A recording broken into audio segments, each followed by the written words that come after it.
నమస్తే, నేను మీ కాకునూరి సూర్యనారాయణమూర్తి. వర్షాదౌ నింబసుమం.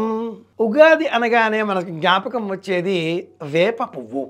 ఎవరైనా ఎక్కువగా మాట్లాడుతూ ఉంటే లేదా ఎక్కువగా నవ్వుతూ ఉంటే కాస్త అమాయకంగా కనిపిస్తూ ఉంటే వీరికి వేపకాయంత వెర్రి ఉందండి అంటూ ఉంటారు. వేపకాయంత వెర్రి ఇదేమిటి? ఉగాది నాడు ఉగాది పచ్చడిలో వేప పువ్వు ప్రత్యేకం. బార్హస్పత్యమానాన్ని పాటించేటటువంటి ఉత్తరప్రదేశ్ ఇతర ప్రాంతాల వారికి ఫాల్గుణ మాసం కృష్ణపక్షం పాడ్యమి నాడు ప్రత్యేకంగా నింబ పత్ర భక్షణం అని వాళ్ళ పంచాంగాలు రాసి ఉంటాయి. వేప ఆకులను తినాలి. ఇది బార్హస్పత్యమానం. మనమంతా చాంద్రమానం వాళ్ళం కదా. ఉగాది నాడు మనకు ఉగాది పచ్చడి సిద్ధం చేసుకుంటాం కదా. ఉగాది పచ్చడికి సంబంధించినటువంటి ఈ నియమంలో బ్రహ్మాండ పురాణాన్ని అనుసరించి వర్షాదౌ నింబసుమం శర్కర ఆమ్లఘృతైర్యుతం యద్వర్షం భక్షితం యామే తద్వర్షం మోక్షదాయకం.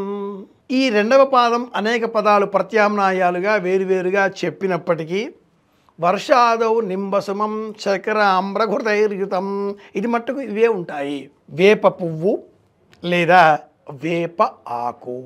వేప తినడం చేత మనలో శ్లేష్మతత్వం నియంత్రణలోనికి వస్తుంది. కఫ స్వభావం అదుపు అవుతుంది.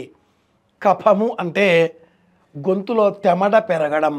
ఇప్పటి వరకు చలిగా ఉండి ఋతు సంబంధంగా మార్పిడిలో వసంత ఋతువు ఆరంభం కాగానే ఎండలు పెరిగిపోతాయి, ఉష్ణతత్వం పెరుగుతుంది. లోన ఉన్నటువంటి శైత్యం బయటికి వచ్చేటటువంటి ప్రయత్నంలో వాతావరణ కాలుష్యం, దుమ్ము, ధూళి ఇలాంటి వాటి చేత కఫం గొంతుకలో చేరి శ్వాస తీసుకోవడానికి ఆటంకంగా మారడంతో తీసుకున్న లోనికి పీల్చుకున్న ఆ గాలి లోన వెళ్ళి హృదయ కుహరాన్ని ఇబ్బంది పాలు చేయడంతో బయటికి వచ్చే ప్రయత్నంతో పొలమారుతుంది. దీన్ని నియంత్రించేటటువంటి శక్తి వేపకు ఉంది.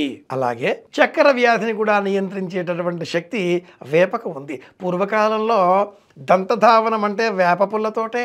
వారికి ఏ విధమైన దంతక్షయం వచ్చేది కాదు. వాతపిత్త శ్లేష్మ సన్నిపాత జివరక్షజ పాండు కుష్ఠ శూలాతిసార ధాతుక్షయ వ్రణ మేహ భగంధరాది సమస్త నిదానమయ జ్వరములు, రోగములు, నొప్పులు, బాధలు అన్నీ కూడా వేపాకుతో వేప పువ్వుతో పోయేవి. సంవత్సరం అంతా కూడా ఆరోగ్యంగా ఉండడం కోసం బూస్టర్ లాగా, టీకా లాగా సంవత్సరం ప్రారంభంలోనే వేప తినాలి.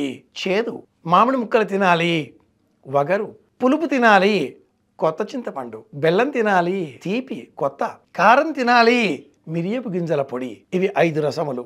శాస్త్రంలో ఉగాది పచ్చడిలో మిరియపు గింజల పొడి వెయ్యమని లేదు, చెరుకుగడ ముక్కలు వెయ్యమని లేదు, తేనె వెయ్యమని లేదు, ఉప్పు అసలు వెయ్యకూడదు. వెయ్యవలసినవి వేప పువ్వు, చింతపండు, బెల్లము, నెయ్యి. ఈ 4గింటిని చక్కగా నూరి ఉండవల చేసి ఆ ఉండని తినాలి.